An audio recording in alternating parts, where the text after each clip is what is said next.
to a position called the order, where it's on the ground. All the weight's been taken by the ground, they just have to maintain its balance.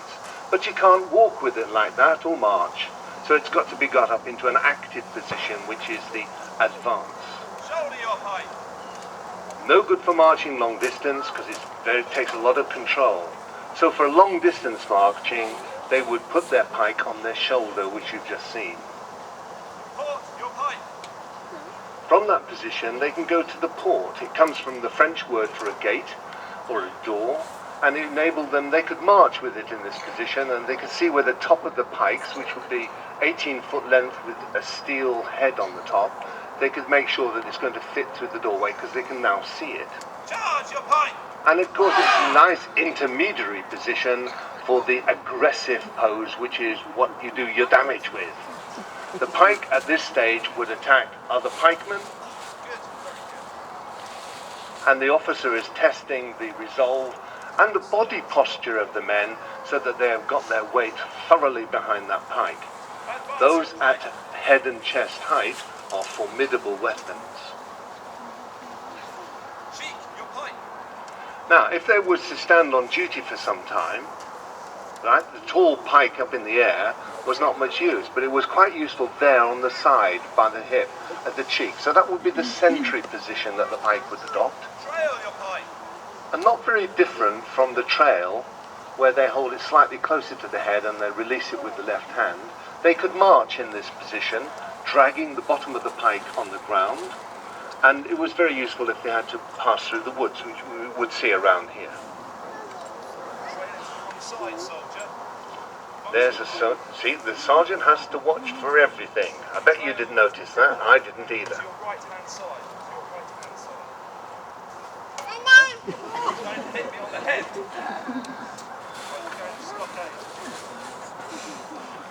Now you can see the effectiveness of those helmets. They're not just for show. Okay, so having cheeked their pike, they can now go to the advance, and at this point they could march on, or of course they could shoulder their pike, being very careful. 18 foot of weaponry, you can't march forward willy-nilly without knowing where it is at.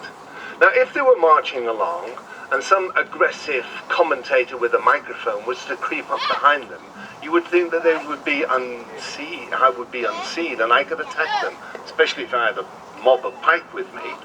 Now, they're all facing the wrong way, and their pike is in a disarray. It's on their shoulder. Ha! This is going to be easy pickings, isn't it? Charge to the rear! Ah! Oh! Ah! I sort of rethought this one, right? So you can see in one fairly quick movement, you can go from walking forward placidly to being aggressively defending your rear. So I think I'll just keep out of it for a while. Just joking. And so with another quick moves, they can go back and carry on their way, feeling fairly confident. Without this order, without this practice, a body of 100 men would get in each other's way. So it was necessary to train the men to make sure they're doing it correct.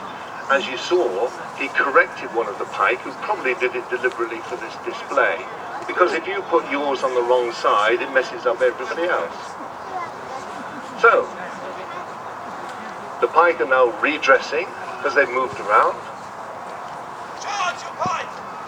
And this is what they would look like if they were coming at you. Cover your pike for your bar.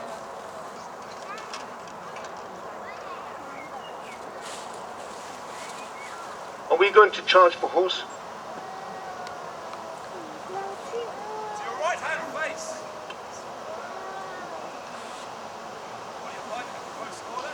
Now, before when they ordered their pike, they put it on the ground on the outside of their right foot. Now they're going to place it on the inside of the right foot, and you'll see why. Charge the horse! For charging for horse, they'll step forward and they'll use the rear foot as an anchor, and the pike on the ground, use their left leg and knee as also as a brace, to make a very firm phalanx, if I can use that word, of pike with sharp points. Now this was very effective against the cavalry, and the cavalry were the most aggressive unit on the battlefield. They did most of the damage.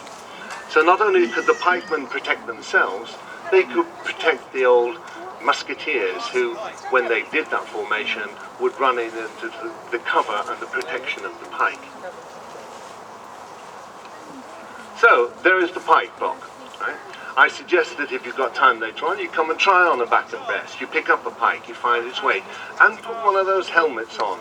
You can imagine in a hot day how wearing one of those helmets all day is a great deal of fun. So, thank you very much indeed for the pike. Done an excellent job.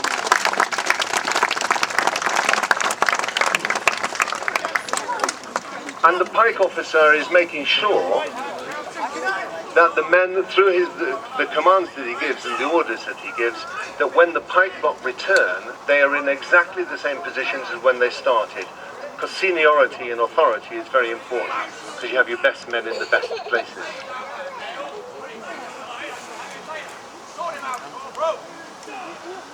It does seem that discipline in the 17th century was fairly tough. It needed to be, because most of the men were lucky to get paid at all, and were there because they were more or less forced to be there. It wasn't quite conscript, but it's as close as you can get.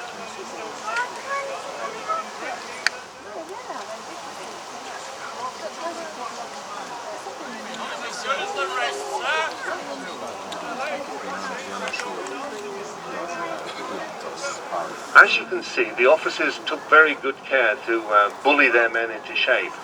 And mostly that worked, but from time to time, it did bear resentment. And I wonder if that's going to have any effect later on in the afternoon. Hint, hint.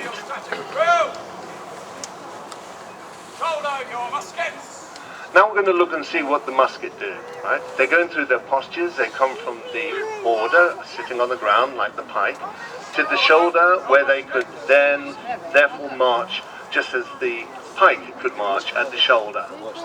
Now they're bringing it down to the ground and showing you that they too know how to lay down their arms, so they all put them down at the same time.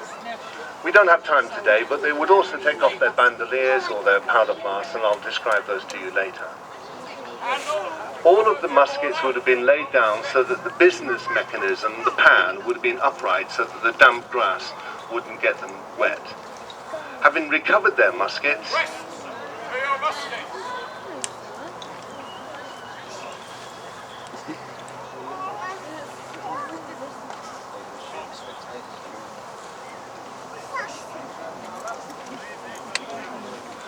now we've got a real treat, because the officer's given permission to use up some of the fairly precious and to be conserved gunpowder. He certainly didn't want to run out of gunpowder in the block. So the order has been given to make ready. Each musketeer knows what he's doing, and he will make ready in his own time.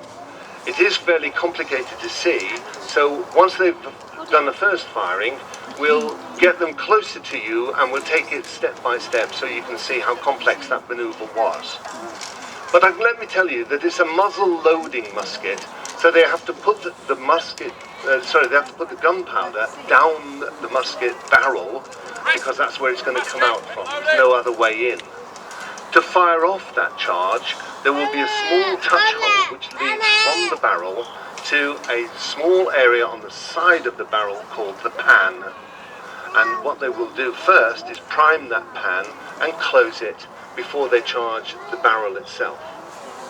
But already they've done that. We'll see how complicated that is later. In the battle situation,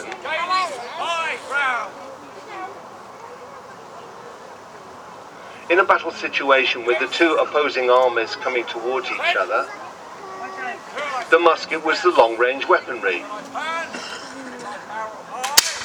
Oh, that's an early fire. She'll be on a charge, or he'll be on a charge. There you go.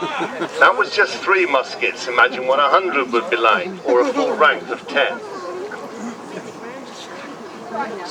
The musketeers have now gone back to the back of the block, and normally what would happen is that they would now reload their piece under the protection of their colleagues in the front, who have now moved forward,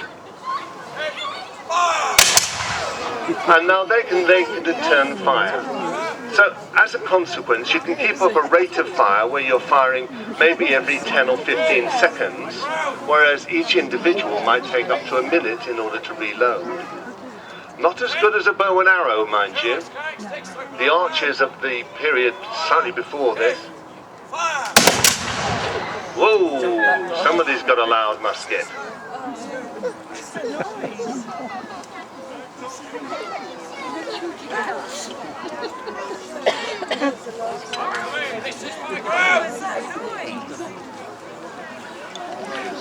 So, the block having fired, we're now showing you probably what it looks like in detail. Ah, no. After firing off, as the armies approached each other, there came a point because the distance between the opposing forces was such that, oh really, you didn't have time to reload, so you did the obvious thing. You used your musket as a blunt instrument, right? And the club musket was a very dangerous thing indeed. Some of you may have seen one of the injuries caused by a club musket, which one of our pikemen was sporting earlier on this afternoon.